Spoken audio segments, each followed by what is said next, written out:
اور جب remand police کو اسی وقت نہیں ملتا جب کیس کچا بنایا جائے یا کوئی سکم اس میں جو ہے وہ چھوڑ دی جائے. تو اس پہ بظاہر ایسا ہی لگتا ہے کہ جو پولیس کی جانب سے جو پروسیڈنگ تھی, جو کیس کو پرسو کیا جانا تھا, اس کے اندر اتنی جان نہیں تھی, اور 14 روزہ عدالتی ریمانڈ پر اس کو بھیجنے کے احکامات جاری کیے. پولیس سے جب ابھی میں نے بات کی ہے تو ان کا یہ کہنا ہے کہ ہم اس میں ریویو میں جائیں گے اور عدالت کو بتائیں گے کہ یہ اہم ملزمہ ہے, اس کا ہمیں ریمانڈ دیا جائے. لیکن بظاہر ایسا لگتا نہیں ہے کہ اتنی آسانی اس کے جو ریمانڈ اس کا دیا جائے گا.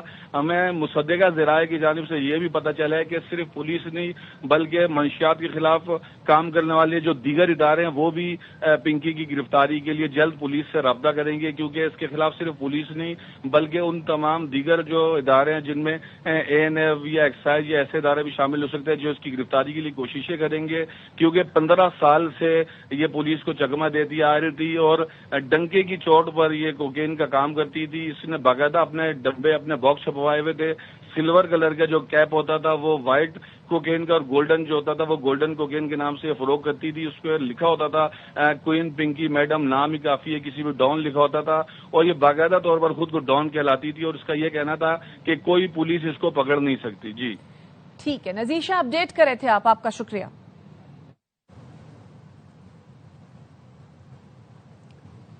لکی مروت کے سرائے نورنگ بازار میں بیچ سڑک پر دھماکہ, 2 پولیس اہلکاروں سمیت 9 افراد شہید, 20 سے زائد زخمی ہو گئے. شہید اور زخمیوں میں خواتین اور بچے بھی شامل ہیں. کئی زخمیوں کی حالت تشویشناک ہے. DIG بنو ڈویژن سجاد خان کا کہنا ہے پولیس کی بھاری نفری علاقے میں سرچ اینڈ سٹرائک آپریشن میں مصروف ہے. علاقے کو گھیرے میں لے کر شواہد جمع کیے جا رہے ہیں. دہشت گردوں اور ان کے سہولت کاروں کو کیفر کردار تک پہنچایا جائے گا. سیکیورٹی ذرائع کے مطابق خوارج آپریشن غضب للحق کے تحت کامیاب کارروائیوں کے باعث حواس باختہ ہیں. انہوں نے اپنے ہندوستانی آقاؤں کے اشاروں پر سول اور سافٹ ٹارگٹس کو نشانہ بنانا شروع کر دیا. اس واقعے کے بعد لکی مروت کے عوام میں خوارج کے خلاف شدید غم و غصہ پایا جاتا ہے. وزیر اعظم شہباز شریف نے لکی مروت دھماکے میں شہادتوں پر گہرے رنج و غم کا اظہار کیا. وزیر اعظم نے کہا دہشت گردی کے خاتمے کے لیے ادارے اور حکومت غیر متزلزل عزم کے ساتھ سرگرم ہے. دہشت گردوں کو امن و ترقی کی راہ میں رکاوٹ بننے کی ہرگز اجازت نہیں دیں گے. قانون نافذ کرنے والے اداروں اور عوام نے دہشت گردی کے خلاف قربانیاں دیں. وزیر اعظم نے ذمہ داران کو کیفر کردار تک پہنچانے کی ہدایت کی. وزیر اعظم نے لکی مروت دھماکے کے شہداء کے لیے دعائے مغفرت اور زخمیوں کی صحت یابی کی دعا کی ہے.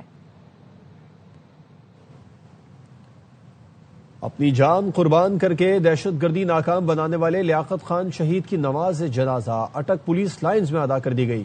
وزیر ریلوے حنیف عباسی سمیت سول و عسکری حکام اور شہریوں کی بڑی تعداد نے نماز جنازہ میں شرکت کی. لیاقت خان نے گزشتہ روز خوشحال گڑھ پل کے قریب دہشت گردی ناکام بنائی تھی. آبادی کی طرف جانے والے خارجی خود کو حملہ آور کو روکا تو اس نے خود کو دھماکے سے اڑا لیا تھا. دہشت گرد خارجی علاقے میں حساس چیک پوسٹ پر خودکش دھماکہ کرنا چاہتا تھا. شہید لیاقت خان پاکستان ریلوے کا سابق ملازم تھا.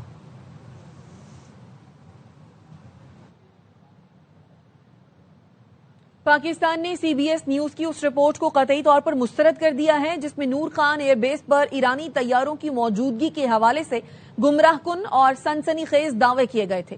ترجمان دفتر خارجہ کا کہنا ہے قیاس آرائیوں پر مبنی بیانیے خطے میں امن و استحکام کی کوششوں کو نقصان پہنچانے کے لیے گھڑے جا رہے ہیں.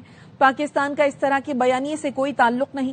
دفتر خارجہ کا کہنا تھا پاکستان نے ہمیشہ غیر جانبدار تعمیری اور ذمہ دار سہولت کار کا کردار ادا کیا. ترجمان نے کہا پاکستان خطے میں کشیدگی کم کرنے اور مذاکرات کے فروغ کے لیے پرعزم ہے. نوشہرہ کے علاقے میاں عیسیٰ میں معمولی تنازع پر خونی تصادم, فائرنگ کے نتیجے میں باپ, بیٹے اور 4 بھائیوں سمیت 7 افراد جان سے گئے. پولیس کے مطابق فریقین کے درمیان درخت کو لے کر جھگڑا شروع ہوا. ایک فریق درخت کے نیچے چوپال بنانا چاہتا تھا جس پر دوسرے فریق کو اعتراض تھا. شدید فائرنگ کے تبادلے میں ایک طرف 4 بھائی, دوسری طرف باپ اور 2 بیٹے لقمہ اجل بنے.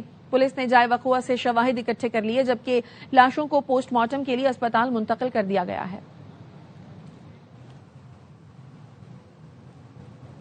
وفاقی آئینی عدالت کا کراچی کے بلڈرز کے لیے بڑا ریلیف. عدالت نے رہائشی پلاٹوں کی کمرشل کیٹیگری میں تبدیلی پر عائد پابندی ختم کر دی. کراچی میں غیر قانونی تعمیرات کا کیس نمٹا دیا.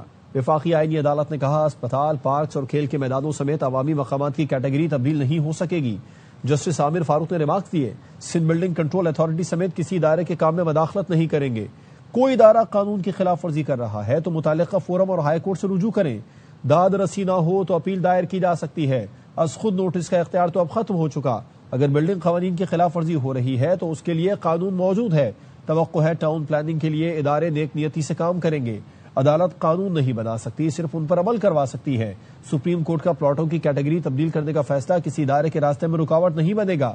جسٹس ارشد حسین نے کہا, کوئی افسر قانون کی خلاف ورزی کرے تو اس کے خلاف کارروائی ہوگی.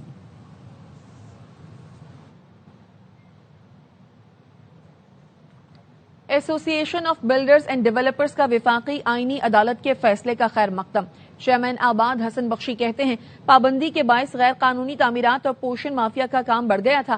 اب معاشی سرگرمیاں تیز اور ٹیکس وصولی بڑھے گی. کمرشلائزیشن کھلا ہوا تھا, صرف کراچی وہ ریجن تھا جس میں یہ کورٹوں نے لیگل کمرشلائزیشن بند کیا ہوا تھا, جس کی وجہ سے معیشت میں بھی سست روی ہو رہی تھی اور انلیگل کنسٹرکشن پورشن مافیا کا کام بڑھ رہا تھا.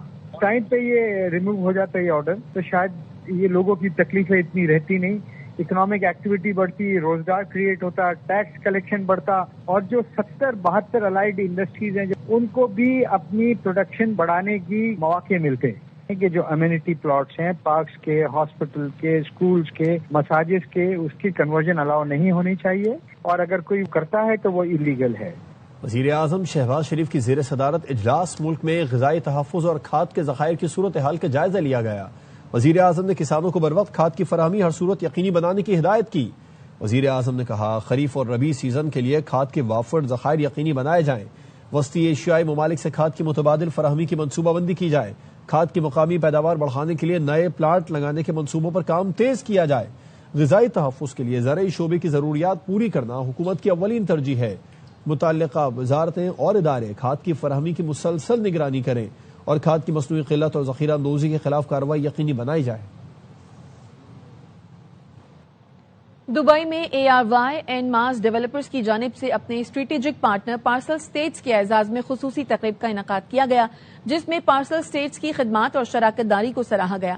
تقریب میں CEO ARY اینڈ ماس یعقوب اقبال اور chief development officer Musab Al Zarooni بھی شامل تھے. دبئی میں ARY اینڈ ماس ڈیولپمنٹس کی جانب سے اپنے اسٹریٹجک پارٹنر پارسل اسٹیٹس کے اعزاز میں خصوصی تقریب کا انعقاد کیا گیا, جس میں CEO ARY and mass development Yaqoob Iqbal اور chief development officer Musab Al Zarooni بھی شامل تھے. تقریب کے دوران ARY اینڈ ماس ڈیولپمنٹس کے CEO یعقوب اقبال نے گفتگو کرتے ہوئے کہا, پارسل اسٹیٹس ابتدا سے ہی کمپنی کے اہم پارٹنرز میں شامل رہا ہے. We have tailored our product according to what Turkish clients want. And they've been paying a very pivotal role in it. Musab will also concur that we've been here all our lives. We've seen Dubai go through the political crisis, the financial crisis of 2008. It bounced back even stronger. During 2000 COVID, Dubai even bounced back even stronger. And I think even now, I think Dubai will bounce back really stronger. Obviously, there is a situation, the market is a little depressed, but sales are still happening. I think the market is correcting itself in terms of the price per square footage. اس موقع پر parcel status کے vice president محمد علی سلیبی نے بھی اظہار خیال کیا اور Dubai کے real estate sector میں مواقع اور دونوں کمپنیز کے درمیان تعاون کو مثبت قرار دیا. The point is like as a Parcel State, like the biggest Turkish company now in the market, just we are trying to matching that Turkish investors to Dubai through your development. So the point is like they are giving like the fair prices, the good locations, the flexibility. And in this way we can like win the trust of the investors, which is our main focus. تقریب میں parcel status کی team نے شرکت کی, جبکہ اختتام پر company کی خدمات کے اعتراف میں اعزازی تحائف بھی پیش کیے گئے. کیمرامین باسط احمد کے ساتھ مریم الہی, ARY نیوز, دبئی. کراچی میں گارڈن کے علاقے میں واقع پلازا میں لگنے والی آگ پر قابو پا لیا گیا ہے. کولنگ کا عمل جاری ہے. مزید بتائیں گے وہاں پر موجود ہمارے نمائندے افضل خان. افضل بتائیے. دیکھیے, میں اس وقت گارڈن انکل سریا ہاسپٹل کے قریب اسی مقام پر موجود ہوں جہاں پر ایک عمارت کے اندر آگ لگی تھی. اس آگ کے نتیجے میں بیسمنٹ اور میزنائن فلور کو نقصان پہنچا. یہاں پر فائر بریگیڈ کی 10 گاڑیاں پہنچی اور آگ بجھانے کا سلسلہ جاری رہا. میرے ساتھ موجود ہیں صدر فائر اسٹیشن کے سینئر افسر ابرار شیخ. نیچے میٹرو میں آتی ہے, اصل میں بیسک جو لگی ہے وہ میٹرو میں لگی ہے, میٹر سے جو گیپ تھا شیڈ سے اوپر چلی گئی آگ. اس کو ہم نے دونوں کو نیچے بھی اور اوپر دونوں سائڈوں پہ لائن بجائی اور انشاءاللہ الحمدللہ آدھے گھنٹے میں ہم نے آگ کو کول ڈاؤن کر کے اور اب کولنگ کا عمل جاری ہے. کرنٹ یہ ہے کہ ہم اس وقت بجھا چکے ہیں, صرف اب سرچنگ کر رہے ہیں اور کولنگ کر رہے ہیں. خوشائن بات یہ ہے کہ کوئی بڑا جانی نقصان نہیں ہوا ہے اور اس وقت آگ بجھانے کا عمل مکمل ہونے کے بعد کولنگ کا عمل جو ہے وہ جاری ہے, جس میں مزید کچھ گھنٹے بھی لگیں گے. اب تک کے لیے اتنا ہی. دیکھتے رہیے ARY نیوز.